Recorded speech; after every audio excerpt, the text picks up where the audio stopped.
এই যে এনআরসি কার ক্ষমতা আছে এনআরসি করার? আচ্ছা, এই যে সব উন্নত সম্প্রদায়ের মানুষ এটি বসে আছে, তাদের ধর্ম উত্তম, সব থেকে ভালো এই যে লোকটি, ধর্ম উত্তম ইসলাম, কোরআন উত্তম, সব লোকের নবী সাহেব উত্তম লোকটি বসে আছে তাকে।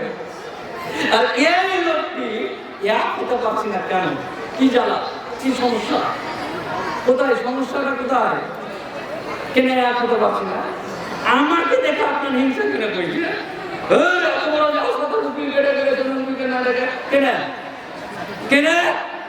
রাগটা কিসের আমার উপর? আমাকে ডাকো, আমি বলি আমি আপনার বেটা, আমি আপনার বেটা, আমি আপনার ভুল করি, আপনার বেটা আমি, আপনার ছেলে আমি, আপনার বন্ধু আমি, আমাকে এখন 5,000 টাকা দিতে অমুকের তমুকের সভাপতি এসছে। হ্যাঁ ঠিক আছে ঠিক আছে ঠিক আছে, 5,000 টাকা দিয়ে ঠিক আছে ঠিক আছে ঠিক আছে। আর আমাকে একটা হাইকোর্টের উকিল যার সাথে ফিস কথা বলে 34,000 টাকা দেয়, তাকে দেখে হিংসা হয়েছে। উদাহরণ বলছি, হিংসা করছে কেউ এটা বলছে না, উদাহরণ বলছি যে এইটা কেন হবে আমাকে দেখে আপনার, কেন হবে জয়নালকে দেখে মফিজুলের রাগ? এই দেখেই তো মোদি বুঝে গেছে যে আর আমাদের মিল নেই, লাগা ট্রাক্টর চাষ লাগা, না হলে কারো বাপের ক্ষমতা আছে। আমার বাপ এই দেশকে স্বাধীন করতে রক্ত দিয়েছে, আমার দাদু এই দেশকে স্বাধীন করতে রক্ত দিয়েছে। আমাদেরকে বলছে যে তোরা বাংলাদেশ বাপের ঠিক নেই করবে, কেন বলছে? কে বলছে?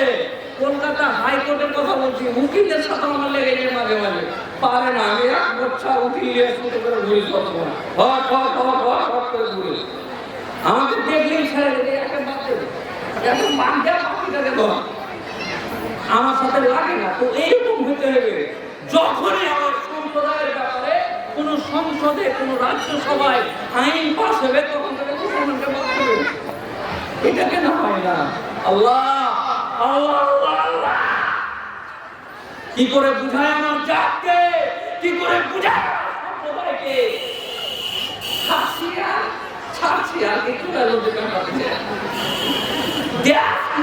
চলে গেছে জানেন? খবর আছে?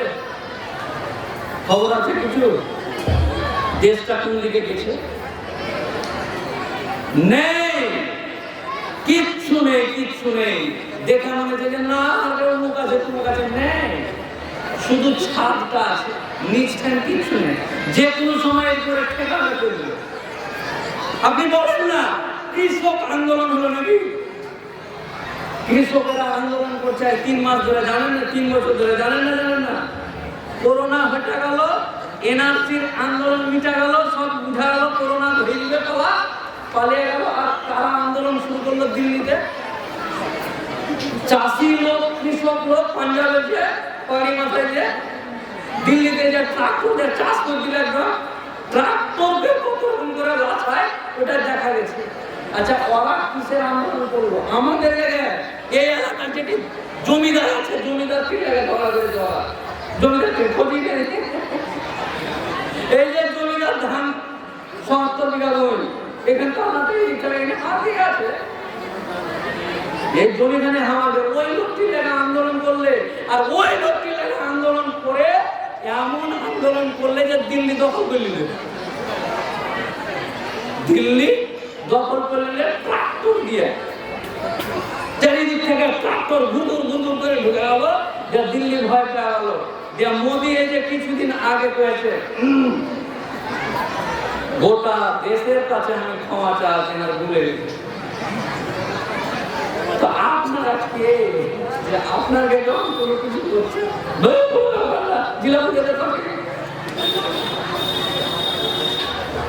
আপনাদের জন্য ক্ষমা চাই না। একটা দেশের প্রধানমন্ত্রী, অহংকারী প্রধানমন্ত্রী, ওই অহংকারী প্রধানমন্ত্রী গোটা দেশবাসীর কাছে টিভিতে এসে বলছে মুঝকো মে মাফ কর দিয়া, ভুল হয়ে দিয়া। আর চাষির গল্পটা বলতে নেই পারা, 3টা আইন পাস করিয়া ওই 3টা আইন को मैं घुमा लिया। আর তোমার এনআরসি আইন পাস করে দিয়া তাও কিছু নাই, আমরা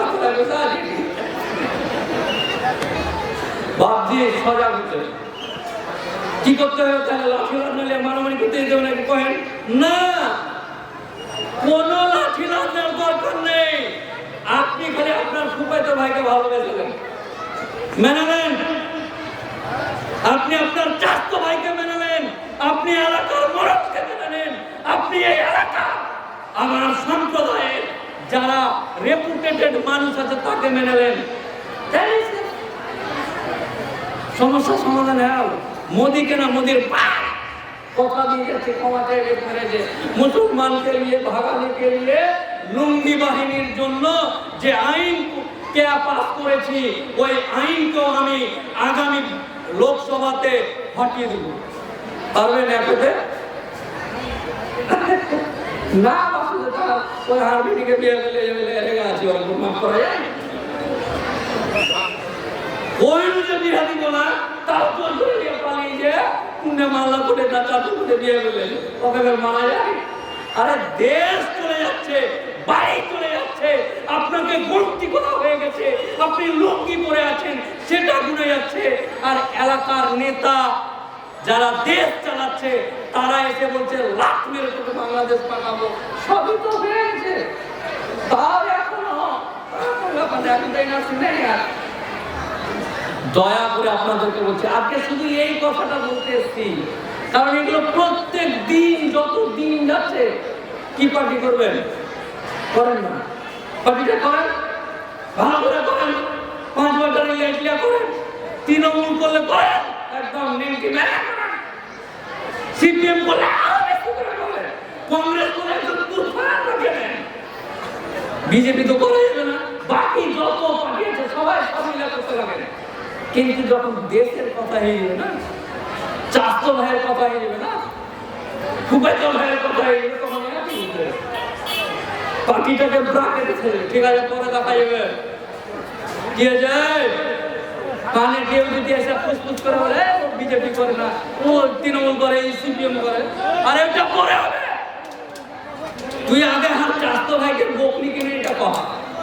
থানায় মিথ্যা মামলা করে দিচ্ছে, থানায় মিথ্যা মামলা করে দিচ্ছে। জীবনে কাউকে যে লোকটা একটা 62 বছরের বুড়া, একটা 68 বছরের বুড়া 2.5 কাঠা জমি নিয়ে তার বৌমাকে থানাতে রেপ কেসের মামলা করছে। আরে ভাই মাথা জজ কানতে কানতে বলছে যে আমি বিচার করবো কি করে? আগে এই 68 বছরের বুড়োকে যদি একই ঘরে তার বৌমার সাথে গল্প করতে বসিয়ে দেওয়া যায় তবুও কিছু করতে পারবে না, তাও কইছে যে রেপ করে। একটা বাতাবি লেবুর ডাল, একটা বাতাবি লেবুর ডাল খালি বাড়ি থেকে ওই পাঞ্জরে চলে গেছে। ওই বাড়ির বাচ্চাটা এবারে পাট ছুরি দিয়ে গুতা দিয়েছে, ঝগড়া পর মারামারি ফাটাফাটি করে আর এলাকাতে থানার দালাল, থানার অফিসার যে 11টা আর থানাতে এলাকার দালাল হলো 12টা। একটা পাড়াতে উমুক বাবুর সাথে হাঁটছেন, তুমুক বাবুর বোন হলো, উমুক চাচা হলো, উমুক খাতি কি এক গুরু দিলে একটা বাতা মিলে 3.5 টাকা দাম। নেমু নেমু নেমুতে ঠান্ডা করেছে তাতেই এক গুরু দিয়ে উপায় চলেছি আমি উঠে দুটি সাজিয়া মাজিয়া আঙুল মেখে তোলা ফোন করতে দেবেন 2.5 টাকা। 5 বছর পর ওই কেসের রেজাল্ট হচ্ছে কিছু নেই, তাহলে আমাকে মুখ্যমন্ত্রীর টাকা টাকা লাগে বাড়ি করছি আমরা। সমস্যা হচ্ছে এই জিনিসগুলো আমি এর আগেও বলেছি। আমরা যখন মামলা করতে এই যে স্বামী স্ত্রীর গন্ডগোল ফট করে কি হয়েছে না থানায় যখন আপনারা যতজন এখানে বসে আছেন আমি একজন উকিল হিসেবে বলে যাচ্ছি, স্বামী স্ত্রীর গন্ডগোল যদি হয় না স্বামী বহুর উপর কেস করে আইন অব্দি কিছু করতে পেরেছে, না বউ স্বামীর উপর কেস করে কিছু করতে পেরেছে, কিচ্ছু হয়নি, জেলও পানি। কি হলো 3 দিন জেল করবে? কোন লোক তার বউর সাথে গন্ডগোল করলো, গন্ডগোল করলে 98 করে দিল, তা রেগে গেল আরো বেশি, আমার বউ করতে যাও রেগে গেল, যা তোকে আর খুঁজবো না, প্রয়োজন হলে মোফাক্কিরের মতো উকিলকে বুঝবো, তাও তোকে বুঝবো। এই অবধি কিছু হয়নি। কোন স্বামী 28 বছর জেলে নেই। সংসার করতে গেলে স্বামী স্ত্রীর মধ্যে নিজেদের মধ্যে সম্পর্ক ভালো করতে হবে এবং স্বামী স্ত্রীর মধ্যে বোঝাপড়া রাখতে হবে যে তুই যখন রাগলি তখন আমি থেমে যাচ্ছি, আমি যখন রাগলাম তুই থেমে যাবি। এটাই কোনো করতে করতে কিছু লাগে। আর একটা কথায় গ্রাম অঞ্চলে হয় 144 কত উকিল কর খালি হ্যাঁ স্যার আমি 440 করে দিয়েছি, 440 করে দিয়েছি, কি করে দিয়েছি 440, তার বাড়ি এসে গেলে 144 করে দিয়েছি। 144 এর আইন কি আছে কিছু জানি না, খালি 440 করে দিয়েছি। তাই এই যে ব্যাপারগুলো কেউ কোর্টে খালি এই সমস্ত সমাজ, আমার সম্প্রদায় আমার জাতকে অত্যন্ত বিনয় এবং বিনয়ের সুরে বলছে। আমার মতন একজন উকিল বাবু কলকাতা থেকে এসে ধরফর করে এসে বলে যাচ্ছে আপনাদের পা ধরেছে, নিজেদের মধ্যে এক হয়ে যাবে। আর সময় নেই, একে একে শুরু করেছে। দেখেন একে একে আমার কাছে 5টা মসজিদের কেস এসেছে, 5টা। পশ্চিম বর্ধমানের ভাতার থানার পাশে পূর্বস্থলী থানা, 300 বছর আগের মসজিদ, একটি খুঁজে পাই না। কিছুদিন আগে ছিল মসজিদের নামে রেকর্ড, এখন রেকর্ড গাইব, রেকর্ড গাইব হ্যাঁ মদনলাল মসজিদও আছে, জায়গাও আছে, পুকুর আছে, কিছু নেই, কিচ্ছু আর ব্যবহার করতে পারে না। মসজিদের কথা বলছে পূর্বস্থলী সাঁকরাইল হাওড়া ত্রিপুরা দেখে বসে আসে নিয়ে দেখেছে কখন কখন কি গেছে জানেন না? না আচ্ছা জানিয়ে দিচ্ছি, জানি 5টা মসজিদ বললাম তো। এটা তো আমার মতন একটা ছোট্ট উকিলের কাছে আছে, তাহলে বড় উকিলের কাছে কটা মসজিদ আছে? দায়িত্ব নিয়ে নিয়েছি এবং কসম খেয়ে বলেছি আমার ওকালতির লাইসেন্স যদি চলে যায় আল্লাহর ঘর বাঁচাতে এক পয়সা নিব না, নিজের রক্ত পর্যন্ত তুলে দিব। কি করলাম? একটা শুধু বাবরি মসজিদ আর রাম মন্দির ঝগড়া হলো না, হলো না, 300 বছর ধরে কেস চললো। ওই কেসটা রেফারেন্স ধরে ওকে চিঠি করতে ডিএমকে, ডিএম হাইকোর্টের চিঠি দেখে বলছে ভাই তো কে কটা উকিল তৈরি করেছেন আপনার গোষ্ঠীতে, আপনার সমাজে, আপনার জাতে কটা উকিল, কটা মাস্টার, কটা ডাক্তার, কটা ভালো নেতা তৈরি করতে পেরেছেন?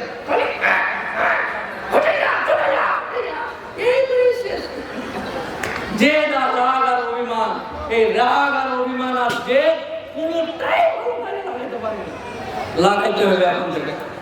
শুরু দেবে থেকে কসম খেয়ে নিয়ে, আল্লাহর কসম খেয়ে সমাজকে একত্রিত করার তাগিদে বারবার যেটা কথা বলছি, আমরা এক হতে গেলে যে জিনিসটা বাধা দিবে সেটা হলো রাজনৈতিক পার্টি কুটি। বারবার এটার উপায় আমি বলে দিচ্ছি যে পার্টির কথা পার্টির জায়গায় থাকবে। এই এলাকায় রাস্তা করে কিনা সিপিএমরা তৃণমূলকে গেল দাও, তৃণমূলরা সিপিএমকে গেল দাও, কিন্তু যখনই এই এলাকার কোনো একটা মানুষের জন্য কোনো একটা জায়গাতে কোনো একটা বিপদ হলে তোমার বেটিকে গাজলের লোক রাস্তায় ধরলেছে মানে কেনে যাও বিচার করতে? গাজলে কোন একটা ছেলেকে বাইকওয়ালাকে মেরেছে, কেন জাননি 4 বছর এখান থেকে? ভাবছি আপনারাই করে নিতে, আগে তো লে চড়িয়ে দেয়, চড়িয়ে দিয়ে এখানে গাজলে বসে আজকের বসে কোনো ঝগড়াঝাটি ব্যাপারে মানে পয়সা থাকলে পাইলে মা ঢেলে এরা করেন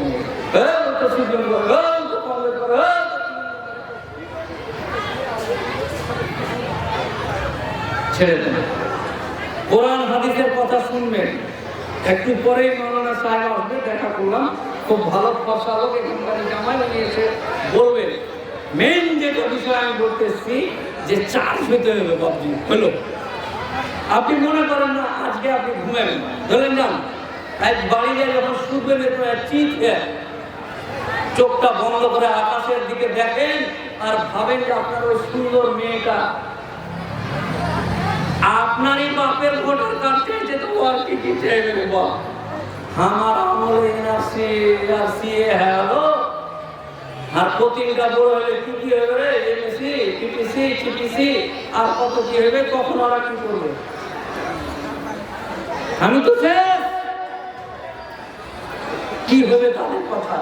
এই যুবক, মাস্টারমশাই, শিক্ষিত যুবক, এলাকা চাকরিজীবী মানুষ, আপনাদের সকলকে বলছি, অত্যন্ত বিনয়ের সাথে সমাজকে নিয়ে ভাবতে শুরু করুন। চাকরি পেয়েছেন, টাকা ইনকাম করেছেন, রোজগার করেছেন, সমাজকে নিয়ে ভাবতে শুরু করুন। আপনি নিজে দুতলা বাড়ি করে নিলেন, নিজে বাইক কিনে নিলাম, সমাজ করে থাকলো প্রতিষ্ঠিত হয়ে, লাভ নেই, মজা নেই। গ্রাম কাদা, নিজে এখন মোটরসাইকেল কিনে বসে আছে, দুটা জন করে ঘাড়ে তুলি দেওয়া রোডে দেওয়া উঠতে হয়েছে। কি দাম মোটরসাইকেলে?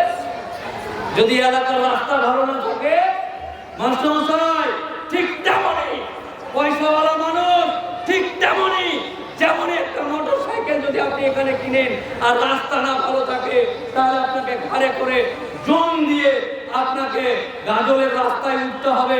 ঠিক তেমনই আপনি যতই চাকরি করুন, আপনার যতই টাকা হোক, আপনার সমাজ, আপনার দেশ, আপনার জাতি যদি ঠিক না থাকে, ওই সমস্ত টাকা আপনাকেই ভালো লাগবে, বাকি আর কেউ ভালো বলবে না। তাই নিজের জাতের জন্য, নিজের কমের জন্য, যে জায়গায় আপনি শিক্ষিত মানুষ, আপনি হয়তো সব জায়গায় যেতে পারবেন না, আর্থিক দিক দিয়ে আপনাকে সহযোগিতা করতে হবে, এটাই আপনার দায়িত্ব। মাস্টারমশাই, শিক্ষিত যুবক, তরুণ, তোমাদেরকে বলছি, এই এলাকার সমস্ত যুবক সম্প্রদায়ের মানুষ সহ আমার বাবাজিদেরকে একদম বিনয়ের সাথে বারবার এই এলাকায় এসে, আমি জানি না এরপর কবে আসবো, কসম আল্লাহ বলে যাচ্ছি আপনাদের সামনে, বর্তমান দিনের পরিস্থিতি যদি 1 by 1 একের পর এক হাতের এক করে লিখি, তাহলে আপনি বাড়ি যেতে পারবেন না, এত ভয়াবহ পরিস্থিতি। একটা মহিলা জ্বর, বেটি চ্যাংড়ার বুকে কাপড়ের উপর দেয়া হাত দিলে কিছু হবে না, আইন একটা বেটি চ্যাংড়ার জ্বর। আপনাদের অনুরোধ করা হচ্ছে, যারা দাঁড়িয়ে আছেন, প্যান্ডেলের জায়গা আছে, অবশ্যই বসে যান। মহিলাদের উদ্দেশ্যে বলা হচ্ছে, আপনাদের সামনে জায়গা ফাঁকা আছে, পিছনে যারা দাঁড়িয়ে আছেন সামনে চলে আসবেন। যারা ডেলিগেট খেতে ইচ্ছুক, খাওয়া রেডি আছে, ডেলিগেট খাবেন।